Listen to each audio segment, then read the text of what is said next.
এর লাইনটি মার্ক করে নিতে হবে। মার্ক করার জন্য আমরা লাইনটি করে নিচ্ছি। আমরা এখন লাইন সংযোগ দিব। আমাদের সর্বপ্রথম যে কানেকশনটি হবে, আমাদের এমসিপি থেকে সরাসরি আমাদের মেইন টার্মিনাল চলে আসবে। তারপরে আমাদের এমসিপি থেকে দ্বিতীয় টার্মিনাল L2 তে আসবে। তারপর আমাদের তৃতীয় টার্মিনাল L3 তে আসবে। আমি পার্ট বাই পার্ট আপনাদেরকে দেখাচ্ছি, আপনারা কানেকশনগুলো বুঝে নেবেন।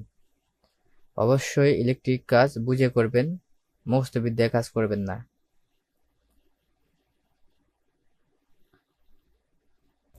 ডিয়ার ভিউয়ার, আসসালামু আলাইকুম। আপনারা সবাই কেমন আছেন? আশা করি ভালো আছেন। আমি মোহাম্মদ দেলোয়ার হোসেন মিলন। আজকে আরেকটি নতুন ভিডিও নিয়ে আপনাদের সামনে হাজির হলাম। অবশ্যই থাম্বনেলে দেখে বুঝে গেছেন আজকে ভিডিও টপিকটি কি হতে যাচ্ছে।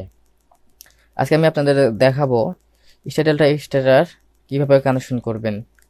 তার আগে আমাদের জানতে হবে স্টার ডেল্টা স্টার্টার আমরা কি জন্য করি, কি জন্য করা প্রয়োজন।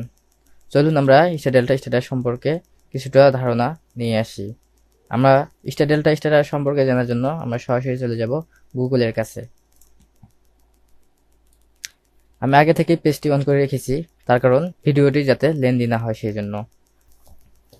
আমরা এখানে দেখতে পাচ্ছি আমরা স্টার ডেল্টা কানেকশন ব্যবহার করি মূলত বড় ইন্ডাকশন মোটর চালু করার সময় প্রাথমিক উচ্চ কারেন্ট স্টার্টিং কারেন্ট কমানোর জন্য, যা বিদ্যুৎ সরবরাহ ব্যবস্থাকে পাওয়ার সাপ্লাই সিস্টেম চাপ থেকে বাঁচায় এবং মোটরের উপর চাপ কমায়।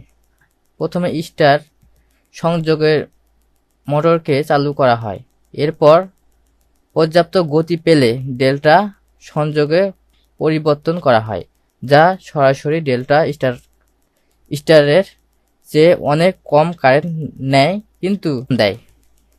আমরা এখান থেকে প্রাথমিক কিছু ধারণা পেলাম, আরও বিস্তারিত তলে আমরা দেখব কেন স্টার ডেল্টা প্রয়োজন। শুরুর উচ্চ কারেন্ট কমানো, রিডাক্সিং স্টার্টিং কারেন্ট।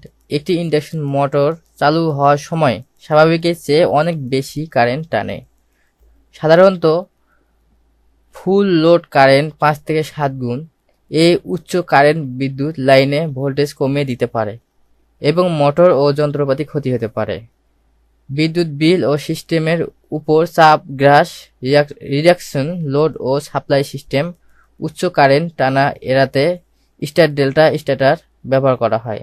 এখানে আমরা যা বুঝলাম যে মোটর সাধারণত প্রথম অবস্থায় 5 থেকে 7 গুণ কারেন্ট বেশি নেয়, কিন্তু এখানে আমরা বুঝতে পারলাম যে আমরা স্টার্টের মাধ্যমে মোটরটিকে যদি চালু করি তাহলে মোটরটি কম কারেন্টে স্টার্ট হবে এবং পরে ডেল্টায় কনভার্ট করে দিতে হবে, তাহলে চাপটি কম পড়বে। এবং আমরা যদি এই অবস্থায় মোটরটি চালু করি তবে আমাদের যন্ত্রপাতির ক্ষতি হতে পারে, শর্ট সার্কিট হতে পারে, মোটর পুড়েও যেতে পারে। আমরা এখান থেকে বুঝতে পারলাম। নিচে আরেকটু বর্ণনা দেওয়া আছে মোটরের নিরাপত্তা।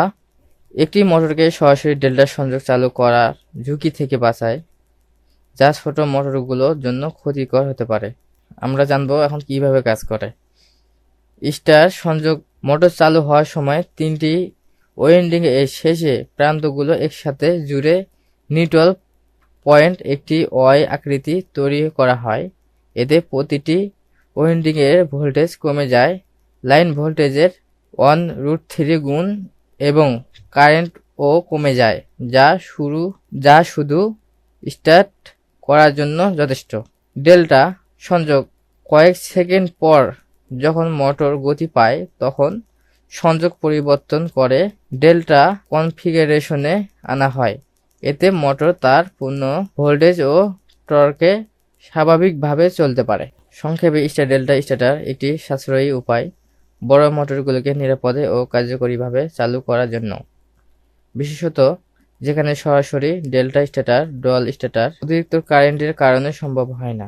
আমরা জানলাম আসলে স্টার কানেকশন আমরা কেন করব এবং স্টার ডেল্টা কানেকশন করে আমাদের কেন মোটর চালাতে হয়। সাধারণত 5 এইচপির উপরে যে মোটরগুলো থাকে সেই মোটরগুলোতে স্টার ডেল্টা কানেকশন করা হয়।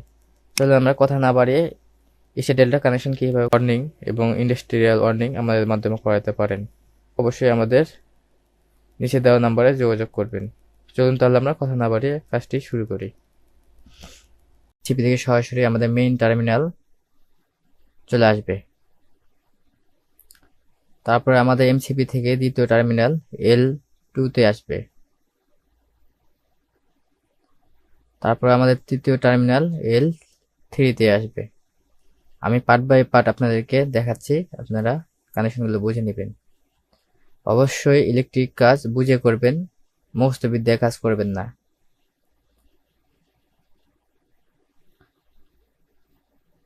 দেখতে পাচ্ছেন এখান থেকে ওভারলোড রিলে থেকে আমাদের U1 কানেকশন চলে গেছে।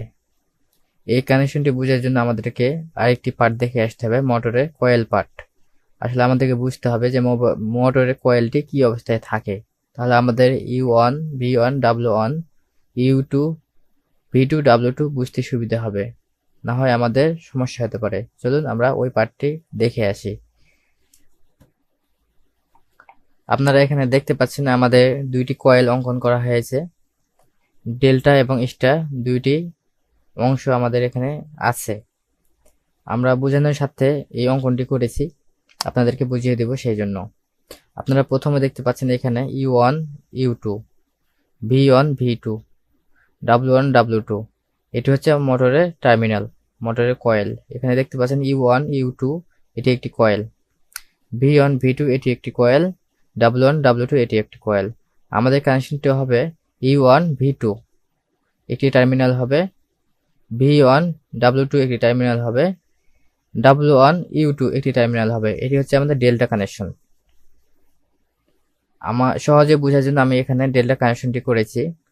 আমাদের U1 V2 একটি টার্মিনাল হবে, V1 W2 একটি টার্মিনাল হবে, W1 U2 একটি টার্মিনাল হবে। আপনারা যদি বুঝতে না পারেন এইভাবে অঙ্কন করে আপনারা আপনাদের কানেকশনটি বের করতে পারেন।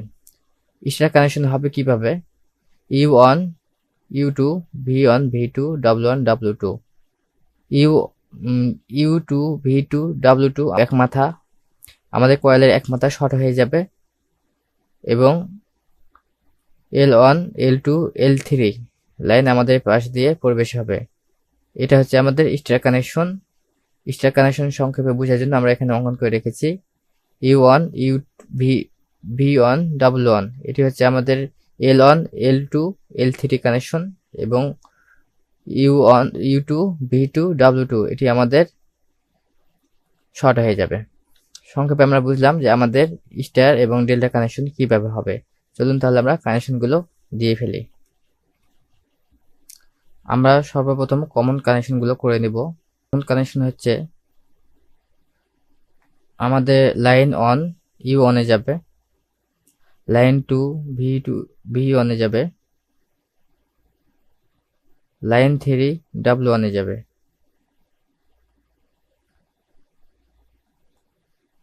তারপরে আমাদের ডেল্টাতে মেইন কন্ডাক্টর থেকে ডেল্টাতে কানেকশনটি দিতে হবে।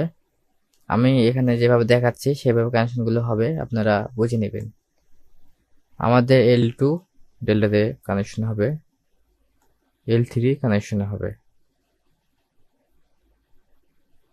তারপর আমাদের ডেল্টা ম্যাগনেটিক কন্ডাক্টর থেকে আমাদের V2 তে কানেকশন হবে, দেখতে পাচ্ছেন এখানে, এবং L2 কানেকশনটি W2 তে কানেকশন হবে। এর আগে আপনাদেরকে আমি দেখিয়েছি যে কানেকশনটি কিভাবে হবে। এবং L3 U2 তে কানেকশন হবে।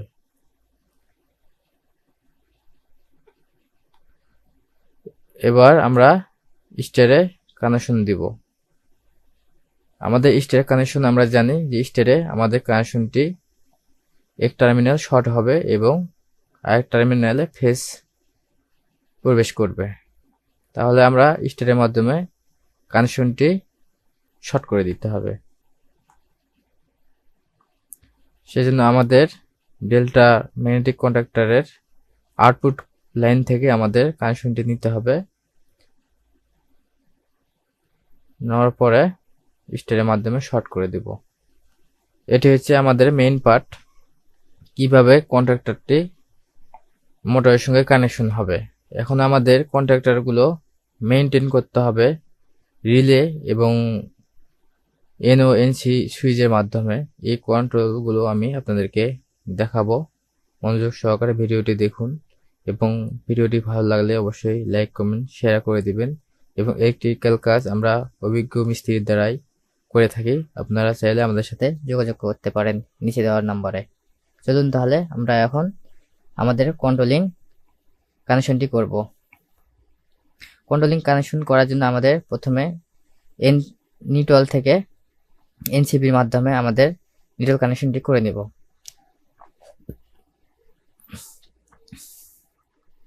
এটি হচ্ছে আমাদের নিটল বার।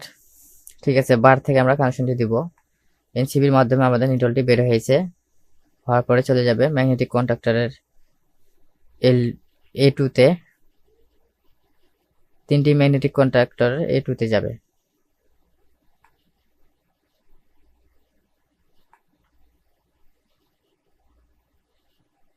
এবং এখানে দেখতে পাচ্ছেন আমাদের রিলে সকেট যেটি আছে, রিলে সকেটের 2 নাম্বার কানেকশনে আমাদের নিটলটি হবে। তার কারণ রিলেটি চালু করার জন্য আমাদের নিটলের প্রয়োজন আছে, সে কারণে রিলেটিতে আপনার কানেকশন প্রয়োজন হবে।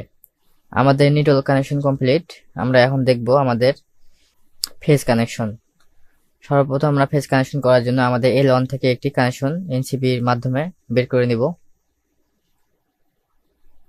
দেখতে পাচ্ছেন এল কানেকশন থেকে এনসিবিতে একটি কানেকশন নেওয়া হয়েছে এবং এনসিবি থেকে কানেকশনটি বের করে ওভারলোড রিলের 95 টার্মিনাল এবং 96 টার্মিনাল দিয়ে বের হয়ে আমাদের এনও এনসি সুইচ আছে, এনসির মাধ্যম দিয়ে বের হয়ে এনওতে যাবে। এনওর মধ্যে দিয়ে বের হয়ে আমাদের চলে যাবে A1 এ, ম্যাগনেটিক কন্ডাক্টরে A1 এ। আমাদের এখানে ম্যাগনেটিক কন্ডাক্টরটি এখন পুশ বাটনটি চাপ দিলে স্টার্ট হবে, কিন্তু স্টার্ট হবে কিন্তু থাকবে না, আবার অফ হয়ে যাবে। সেজন্য আমাদেরকে এখান থেকে এন ও এনসির মিডল পয়েন্ট থেকে আমাদের একটি কানেকশন নিয়ে ম্যাগনেটিক কন্ডাক্টরের নর্মালি ওপেন এনওর মধ্য দিয়ে কানেকশনটি আমাদের A1 এ প্রবেশ করবে। তাহলে আমাদের কানেকশনটি কমপ্লিট হবে। চলুন আমরা কানেকশনটি দিয়ে ফেলি। দেখতে পাচ্ছেন এনওএনসির মিডল পয়েন্ট থেকে আমাদের কানেকশনটি নরমালি ওপেন এনও মাধ্যমে লাইনটি বের হয়ে আমাদের চলে যাবে A1 টার্মিনালে। এখানে এখন আমরা যদি আমাদের ম্যাগনেটিক কন্ডাক্টরটি বা এখানে আমরা পুশ বাটনটি চালু করি, তাহলে আমাদের ম্যাগনেটিক কন্ডাক্টরটি স্টার্ট হয়ে যাবে। স্টার্ট হবে, কিন্তু এখানে আমাদের L1 L2 L3 তে কানেকশন আসবে, কিন্তু আমাদের মোটরটি স্টার্ট হবে না। কেননা আমাদের ডেল্টা ম্যাগনেটিক কন্ডাক্টরটি আমাদের কাজ করা হয়নি, এখানে এটি চালু নাই, সেই জন্য আমাদের কিন্তু স্টার্ট হবে না। সেজন্য আমাদের করতে হবে কি, এখান থেকে আমাদের একটি টার্মিনাল টেনে নিয়ে চলে যেতে হবে। টার্মিনাল রিলে যে সকেট আছে সেই সকেটে 8 নম্বর এবং 7 নম্বর পিনে এখানে আমাদের লুপ করে দিতে হবে। আমরা কানেকশনটি করে দিচ্ছি। দেখতে পাচ্ছেন আমাদের A1 কানেকশন থেকে এখান থেকে আমাদের ওভারলোড রিলেতে চলে আসছে এবং এখানে আমাদের 5 নাম্বার পিন থেকে চলে যাবে ম্যাগনেটিক কন্ডাক্টরের নরমালি ক্লোজ যেই কানেকশনটি আছে, নরমালি ক্লোজের ভিতর দিয়ে ইন্টারলক হয়ে আমাদের স্টার্টের A1 এ সংযোগ হবে। চলুন আমরা কানেকশনটি দেখি। দেখতে পাচ্ছেন আমাদের রিলে সকেট থেকে 5 নাম্বার পিন থেকে আমাদের ডেল্টা ম্যাগনেটিক কন্ডাক্টরের নরমালি ক্লোজ যেই কানেকশনটি আছে, টার্মিনালটি আছে, টার্মিনালের মধ্য দিয়ে পার হয়ে আমাদের স্টার কানেকশনের A1 এ সংযোগ হবে। এবার আমাদের 6 নাম্বার পিন থেকে ডেল্টাতে কানেকশন আসবে, অর্থাৎ আমাদের রিলেটি যখন চালু হবে তখন ডেল্টা ম্যাগনেটিক কন্ডাক্টরটি চালু হবে। এখান থেকে আমরা স্টারের মাধ্যমে ইন্টারলক করে ডেল্টাতে দিব, যাতে স্টারের পজিশন যদি চেঞ্জ হয় তাহলে ডেল্টা ম্যাগনেটরটি অফ হয়ে যাবে এবং ডেল্টার মধ্যে দিয়ে ইন্টারলক করে আমরা স্টারে দিয়েছি। ডেল্টার পজিশন চেঞ্জ হলে আমাদের স্টার কন্ডাক্টরটি বন্ধ হয়ে যাবে। এটা করার উদ্দেশ্য হচ্ছে আমাদের সেফটির জন্য। কেউ যদি চেক করার জন্য স্টার ম্যাগনেটিক কন্ডাক্টরের উপরে চাপ দেয় তাহলে আমাদের ডেল্টা ম্যাগনেটিক কন্ডাক্টরটি অফ হয়ে যাবে এবং ডেল্টাটি চাপ দেয়, স্টার ম্যাগনেটিক কন্ডাক্টরটি অফ হয়ে যাবে। তাহলে আমাদের দুর্ঘটনাটি ঘটবে না, আমাদের মোটরটি সক্রিয়ভাবে বন্ধ হয়ে যাবে। চলুন তাহলে আমরা কানেকশনটি করে ফেলি। আমরা এখন কানেকশন দিব 6 নাম্বার পিন থেকে স্টার ম্যাগনেটিক কন্ডাক্টরের NO-NC প্রান্ত দিয়ে বের করে আমরা ডেল্টা ম্যাগনেটিক কন্ডাক্টরের A1 এ কানেকশন করব। আমরা 6 নাম্বার পিন থেকে স্টার কন্ডাক্টরের NO-NC দিয়ে বের করে আমাদের ডেল্টা কানেকশন করে নিলাম। সরি, দেখতে পাচ্ছেন আমাদের কানেকশনটি কমপ্লিট হয়েছে। ভিডিওটি কেমন লাগলো অবশ্যই কমেন্ট করে জানাবেন। ভালো লাগলে অবশ্যই লাইক কমেন্ট শেয়ার করবেন এবং এরকম ইন্টারেস্টিং ভিডিও এবং ইলেকট্রিক্যাল কাজের ভিডিও পেতে অবশ্যই আমার চ্যানেলটি সাবস্ক্রাইব করবেন এবং ফেসবুক পেজটি লাইক করে আমার সঙ্গে থাকবেন। ভালো থাকবেন, সুস্থ থাকবেন। আজকের মতো এখানে বিদায় নিচ্ছি। আসসালামু আলাইকুম।